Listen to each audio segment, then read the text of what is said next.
Bienvenidos a su canal, NEDA en Ginecología y Obstetricia. El tema que a continuación vamos a hablar es básico y fundamental para la práctica obstétrica. Tener el conocimiento claro y preciso de todos estos términos nos van a permitir actuar de manera adecuada y hacer diagnóstico preciso sobre las distocias y alteraciones en el trabajo de parto.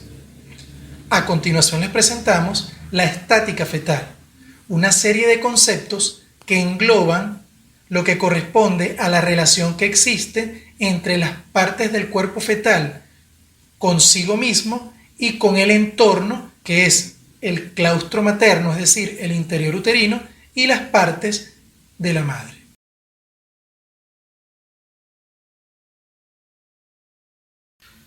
Vamos a comenzar a hablar acerca de la actitud fetal. La actitud fetal no es más que la relación que existe entre cada una de las partes del cuerpo del feto sobre sí mismo. Es decir, cabeza, tronco y extremidades, esa relación que existe entre ellos la vamos a definir como actitud fetal. Y así tenemos como una actitud de flexión cuando los muslos se encuentran flexionados sobre el tronco, las piernas flexionadas sobre los muslos, tenemos los brazos flexionados sobre el tórax y la cabeza flexionada sobre el tórax también. Y así tenemos esta actitud que es una actitud de flexión. La forma que adquiere el feto es una forma muy parecida a un huevo y por eso es que a esta forma se le conoce como ovoide fetal.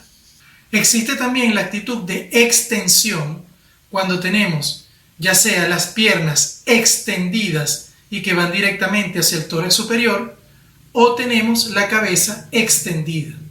Lo podemos llamar extensión o deflexión. Es decir, tenemos una actitud de flexión cuando el feto está flexionado y una actitud de extensión cuando ya sean las piernas están extendidas o la cabeza está extendida. Sería extensión o deflexión. A continuación vamos a definir lo que se conoce como situación. La situación no es más que la relación que existe entre el eje longitudinal del feto con respecto al eje longitudinal de la madre. Y así tenemos que, por ejemplo, si el feto se encuentra ubicado de esta manera, así como lo tenemos acá, hacemos coincidir el eje longitudinal del feto con el eje longitudinal de la madre y estamos hablando de una situación longitudinal. En cambio, si tenemos un feto ubicado de esta manera, tenemos que el eje longitudinal del feto se encuentra de esta forma y el eje longitudinal de la madre en esta forma, tenemos que estar perpendicular. En este caso la situación es transversa. Y si lo tenemos de esta manera, tenemos el eje longitudinal del feto de manera oblicua con respecto al eje longitudinal de la madre. En este caso estaríamos hablando de una situación oblicua. En tercer lugar, vamos a definir lo que es la posición. La posición no es más que la relación que existe entre un punto fijo del feto, que por consenso es el dorso, con respecto al lado derecho o izquierdo de la madre. Y así tenemos que, por ejemplo, si el dorso del feto se encuentra hacia el lado derecho, estamos hablando de una posición derecha, y si muy por el contrario, el dorso se encuentra ubicado del lado izquierdo de la madre, estamos hablando de una posición izquierda. Por supuesto, también puede ser encefálico o en pelviano. Presentación. ¿Qué es la presentación? La presentación no es más que la parte del ovoide fetal que se presenta al estrecho superior de la pelvis materna y que es capaz de iniciar, desarrollar y culminar un trabajo de parto. Esto es fundamental, porque para ser considerada presentación debe culminar el trabajo de parto. Y así tenemos, siguiendo estas características, que Si la parte del ovoide fetal que se presenta al estrecho superior es la cabeza, estaríamos hablando de una presentación cefálica, porque la presentación cefálica es capaz de iniciar, desarrollar y culminar un trabajo de parto. Si la parte del ovoide fetal que se presenta al estrecho superior de la pelvis materna es la porción pelviana, estamos hablando de una presentación pelviana, porque la presentación pelviana es capaz de iniciar, desarrollar y culminar un trabajo de parto. Si tenemos, por ejemplo, un feto de esta manera, no es capaz de culminar el trabajo de parto, motivo por el cual de esta forma no se considera una presentación. Aquí estamos hablando de una situación transversa, pero no se considera una presentación. Ahora vamos a hablar acerca de la variedad de presentación. Como ya vimos, la presentación puede ser pelviana o cefálica. Entonces, vamos a tener variedad de presentación cefálica y variedad de presentación pelviana. En el caso de la presentación cefálica, vamos a tener que de acuerdo al grado de flexión o de deflexión de la cabeza fetal, nos va a determinar la variedad de presentación. En este caso tenemos la flexión máxima, donde la cabeza está totalmente flexionada sobre el tórax superior y nos va a ofrecer el diámetro más pequeño de la cabeza para poder pasar a través del canal de parto. Tenemos una flexión mínima, donde ya la cabeza no está totalmente flexionada. Tenemos una deflexión mínima y una deflexión máxima. Producto de esto vamos a tener una presentación cefálica de vértice cuando la flexión es máxima, una presentación cefálica de bregma cuando la flexión es mínima, una presentación cefálica de frente cuando es una deflexión mínima y una presentación cefálica de cara cuando es una deflexión máxima. Esto es importante tenerlo en cuenta, sobre todo a la hora de establecer las distocias por variedades de presentación. Por eso los invito a ver el video de distocias por alteraciones de la estática fetal que está disponible en nuestro canal. Allí damos muchos detalles con respecto a los diámetros de cada uno, las características propias de este tipo de presentación. En el caso del pelviano, la variedad de presentación puede ser una variedad completa, cuando tenemos una actitud total de flexión, es decir, el feto totalmente flexionado sobre sí mismo, como ya lo vimos. ¿Okay? En este caso, la presentación es pelviana completa. Pero en el caso que la paciente esté en actitud de extensión, es decir, las piernas extendidas, en este caso estamos hablando de un pelviano incompleto modo nalga. Pero también podemos tener, por ejemplo, no solamente un pelviano incompleto modo nalga de esta manera, sino que también podemos tener un modo pie. Si una extremidad sale, podemos tener un modo rodilla, por ejemplo, que todos corresponden con pelviano incompleto. A continuación vamos a hablar acerca de la variedad de posición. Por supuesto, en este caso vamos a tener presentación cefálica y presentación podálica. Entonces va a existir variedad de posición en el caso de la presentación cefálica y podálica, pero cada variedad de presentación también va a tener sus propias características.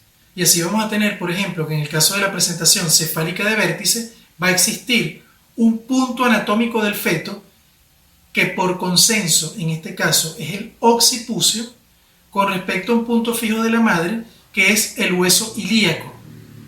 Si tenemos una presentación cefálica de vértice y el occipucio se encuentra del lado izquierdo, vamos a tener una presentación occipito-ilíaca izquierda. En este caso es anterior porque el punto fijo del feto, que es el occipucio, se encuentra hacia la parte anterior. Entonces la variedad de posición es occipito-ilíaca izquierda anterior. Si se encuentra en esta posición hacia la parte posterior, estamos hablando de una occipito, porque es el punto fijo del feto, es el occipucio, occipito ilíaca, el hueso ilíaco de la madre, izquierda porque es el hueso ilíaco izquierdo, y posterior porque el occipucio se dirige hacia la parte posterior. De igual manera lo vamos a hacer con las variedades derecha. Tenemos derecha posterior, derecha anterior, podemos tener variedades transversas cuando el occipucio se encuentra totalmente dirigido hacia el lado derecho o izquierdo.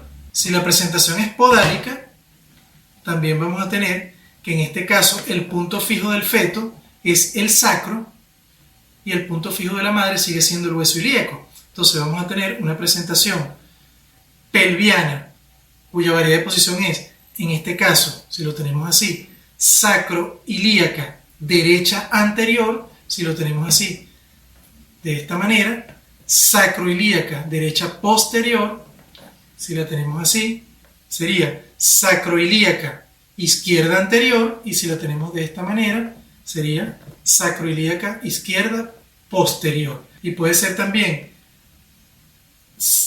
sacro transversa, cuando se encuentra el sacro totalmente dirigido ya sea hacia la izquierda o hacia la derecha de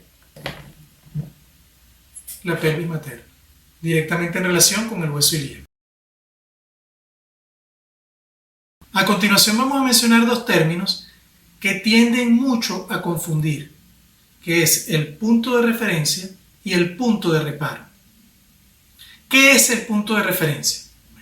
El punto de referencia es la estructura anatómica del feto que por consenso se eligió para definir la variedad de posición. Es decir, en el caso de la presentación cefálica de vértice, tenemos que el punto fijo del feto que se eligió por consenso para definir la variedad de posición es el occipucio. Entonces tenemos que el occipucio es el punto de referencia. Ahora, ¿qué es el punto de reparo? De allí nos vamos a venir para acá, vamos a colocarnos así, y el punto de reparo va a ser el punto anatómico del feto que se encuentra en el centro de la pelvis y que podemos palpar a través de un tacto vaginal en el momento que examinamos a la paciente. Y así tenemos que en el caso de la presentación cefálica de vértice, el punto de reparo es la fontanela posterior. Nosotros hacemos un tacto y lo que nosotros tocamos en ese momento es la fontanela posterior, quiere decir que el punto de referencia va a ser el occipucio y sería una occipito ilíaca, en este caso derecha porque está del lado derecho. En el caso de la presentación pelviana, el punto de referencia por consenso es el sacro y así tenemos que, por ejemplo, como ya vimos anteriormente, el sacro nos define la variedad de posición. Ahora, el punto de reparo va a depender si es una variedad incompleta o una variedad completa, ya que cuando la variedad es incompleta, modo nalga, lo tenemos de esta manera, el punto de reparo van a ser los genitales. ¿Ok? Pero si es una variedad completa que se encuentra en actitud de flexión, cuando el feto va a través del canal de parto, nosotros lo que palpamos en este caso son los pies. Por eso es que en ese caso el punto de reparo serían los pies. Eso debe quedar claro para poder definir y diagnosticar sobre todo la variedad, porque si tenemos por ejemplo un pelviano y nosotros hacemos el tacto y lo que tocamos son los pies, tenemos una variedad completa, ya que en este caso estaría en una actitud de flexión. Pero si nosotros cuando hacemos el tacto lo que palpamos son los genitales, entonces en este caso la actitud sería de extensión, es decir, sería una variedad incompleta, modo nalga. Un término importante y fundamental que debemos conocer es el sinclitismo, ya que el feto, en la medida que va descendiendo a través del canal de parto, va a presentar una serie de movimientos que nos va a definir este concepto. En el momento que el feto desciende de esta manera, ¿okay?, puede realizar este tipo de movimientos. Por supuesto, con la finalidad de ir pasando y venciendo obstáculos a través del canal de parto. Entonces, si nosotros tenemos el feto de esta manera y comienza a descender de esta forma, él va a descender de manera sinclítica o asinclítica. ¿Cuándo desciende de manera sinclítica? Cuando la proporción de parietal anterior es similar a la proporción de parietal posterior. Es decir, que el eje sagital del feto se encuentra en el centro de lo que es la circunferencia que forma el canal de parto. Explicándolo nuevamente, tenemos que si el feto desciende y la proporción de parietal anterior es similar a la proporción de parietal posterior y el eje sagital se encuentra en el centro de esta circunferencia imaginaria que se forma en el canal de parto, estamos hablando que está descendiendo de una manera sinclítica. Ahora, si él desciende y hace este movimiento, es decir, en este caso hay mayor proporción de parietal posterior que de parietal anterior y el eje sagital se dirige hacia la parte del pubis, aquí estamos hablando de un asinclitismo posterior porque hay mayor proporción de parietal posterior ofreciéndose al canal de parto. En caso contrario, si tenemos el feto de esta manera, ¿ok?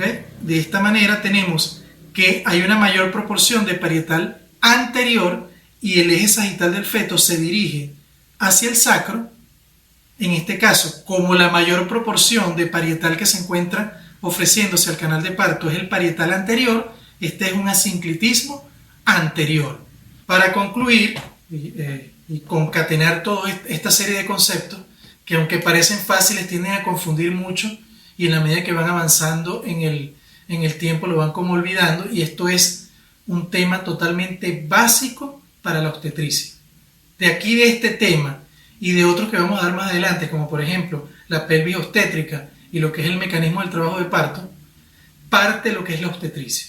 Esto debe quedar totalmente claro para poder entender lo que es el mecanismo del trabajo de parto y poder atender un parto de la mejor manera posible. Por supuesto, con el fin último, como lo digo siempre, de disminuir la morbimortalidad materno y perinatal.